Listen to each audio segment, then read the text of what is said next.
Buenos días, mi nombre es Luis Alberto Rendón Orozco. Voy a hablarles sobre el artículo Preserving Oocytes in Oncofertility del año 2022. Bueno, según estudios se ha observado que aproximadamente 3 millones de mujeres entre 0 y 49 años son víctimas de cáncer, y esto a nivel mundial, porque por ejemplo en Estados Unidos se han reportado hasta 210.000 casos cada año. Sin embargo, gracias a los avances médicos que han habido actualmente, se han podido contrarrestar los efectos del cáncer, se ha podido mejorar la calidad de vida, se ha podido reducir la mortalidad, pero estos tratamientos de cáncer traen consigo ciertos efectos, como por ejemplo toxicidad ovárica, que puede conllevar a fallo ovárico prematuro, menopausia temprana, desórdenes endocrinos, infertilidad y demás. Es por esto que a raíz de estos casos se ha creado la oncofertilidad, que lo que busca es mejorar tanto la calidad de vida como de fertilidad en mujeres que son pacientes oncológicas. Entonces, para comenzar, a modo de cierto contexto de la fisiología de fisiología reproductiva femenina, se reconoce que entonces el ovocito tiene que pasar por ciertas etapas de maduración para poder ser fértil. Entonces, este proceso es facilitado por los folículos. Entonces comenzamos con los folículos en la etapa primordial, que se comienza como con un número limitado. Cada mujer posee un número limitado de folículos primordiales que van a llevar a cabo un proceso de foliculogénesis. Sin embargo, no es hasta la edad que comienza la edad reproductiva o la pubertad que estos comienzan a realizar este proceso.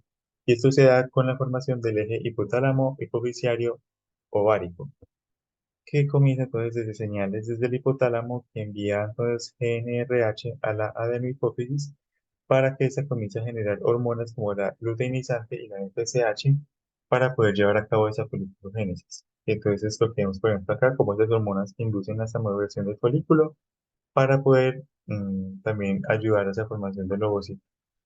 Sin embargo, los agentes anticancerígenos inducen daños del ADN y esto también se genera en tejidos reproductivos. Entonces, por ejemplo, este relámpago que representa los agentes anticancerígenos, estos también pueden llevar a cabo daños de ADN, tanto en ovocitos como en células del folículo, y además de otros efectos como daño en vascularización, daño en tejido estromal, inflamación, exceso oxidativo y demás. Es por esto que se han generado distintas metodologías para preservar los ovocitos, que cada una de sus metodologías es lo que voy a hablarles a continuación. El primer método es la criopreservación del ovocito y del embrión. Esto se lleva a cabo mediante estimulación hormonal, que es un proceso que lleva de 12 a 24 días en el que se inducen gonadotropinas para poder entonces favorecer esa maduración al ovocito para que llegue a la etapa preovulatoria. De hecho, también si por ejemplo la mujer tiene una pareja, se puede llevar a cabo fertilización para poder generar un embrión. Esto mediante la técnica IVF, la, que es Injection Intracytoplasmic Sperm Injection, que permite poder generar un embrión que puede llegar hasta el estadio de 8 células, de mórula o de blastocisto, para mediante distintas técnicas de criopreservación poder mantener ese tejido vivo, por ejemplo, con técnicas de slow freezing o de vitrificación, que en este caso se ha reportado que la vitrificación es una metodología más efectiva porque mm, es de menor tiempo, reduce costos, sin embargo, pues requiere de mayor uso de crioprotectores. Se han hecho distintos estudios para observar la eficacia de esta metodología y además cómo esta mantiene la integridad del ovocito mediante mediante distintos estudios. Por ejemplo, el primero de transcriptoma y epigenoma. Entonces, en cuanto a transcriptoma, reconocemos que el ovocito tiene grandes cantidades de RNA mensajero, que esto se usa para traducir a proteínas que son útiles para fertilización, procesamiento del genoma masculino, activación del genoma cigótico y esa transición también del genoma materno del genoma del cigoto para poder también independizarse hacia todo el tema del desarrollo fetal. Sin embargo, todos esos mecanismos moleculares y demás no han sido del todo caracterizados en cuanto a la relación con la criopreservación. Y por otro lado, en cuanto a la epigenoma, se reconoce que la criopreservación puede llevar a cabo varios cambios epigenéticos que afectan la expresión génica del embrión. Por ejemplo, varios casos que pueden ser cambios en metilación de las genes del H19 y el IGF-2 en ratones que conllevan a casos de pérdida de masa corporal, fallos en proliferación celular. Por ejemplo, en humanos se han notado pérdidas en ADN metiltransferasa 1, que esta también conlleva con varias como alteraciones en las metilaciones del embrión. Y en bovinos también se han observado hipometilaciones globales del ADN. En cuanto a calidad mitocondrial, se han observado cambios morfológicos y estructurales de las mitocondrias. Se han observado, por ejemplo, mitocondrias atípicas, más pequeñas, más aplanadas, y es que estas pues juegan un rol muy importante en todo el tema de fertilización, maduración y formación del embrión. Algunas consideraciones especiales es que, por ejemplo, esta metodología solo puede ser llevada a cabo en mujeres en etapa reproductiva, porque se necesitan ovocitos que ya han salido de ese resto meiótico y también ovocitos maduros. Entonces, por ejemplo, en este caso, esta metodología no es útil para pacientes pediátricas. Y por otro lado, como mencioné, para este proceso se requiere estimulación hormonal.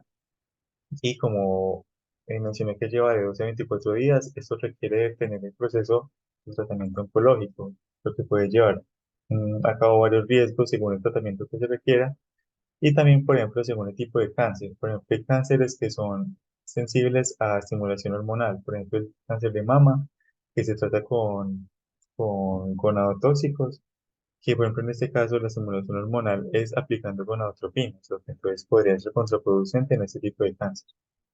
Y por último, en cuanto a los resultados clínicos, no se han estudiado los efectos de salud transgeneracional, por ejemplo, en nietas eh, de pacientes que han recibido esos tratamientos, entonces no se puede conocer bien cuál es el efecto clínico de estos casos. Otra metodología es la supresión ovárica, que se realiza suprimiendo el reclutamiento de folículos inmaduros mediante la aplicación de, eh, de un de un agonista del GNRH, que es lo que hace es que bloquea la producción de GNRH desde el hipotálamo y eso bloquea toda la ruta para no producir FSH, que como ya mencioné anteriormente, esta produce la foliculogénesis. Entonces, porque se ha observado que cuando se realizan tratamientos oncológicos y se tienen ovarios inactivos, eso reduce la toxicidad de ovario. Otra técnica es la criopreservación del tejido ovárico, que es que mediante técnicas quirúrgicas se obtiene corteza ovárica y eso se congela para poder obtener tejido ovárico que luego después del tratamiento oncológico se puede volver a implantar y retomar la capacidad fértil. Este tratamiento muestra una gran ventaja porque también se puede usar en pacientes pediátricos, pues no requiere que hayan ovocitos meióticos. Otra técnica es la maduración in vitro, que es retirar ovocitos inmaduros de forma quirúrgica de los folículos centrales, que son ya muy cerca a etapas ovulatorias, para completar la maduración por fuera del cuerpo. También está el crecimiento folicular in vitro, que es retirar tejido ovárico para hacer cultivo in vitro y maduración de los folículos.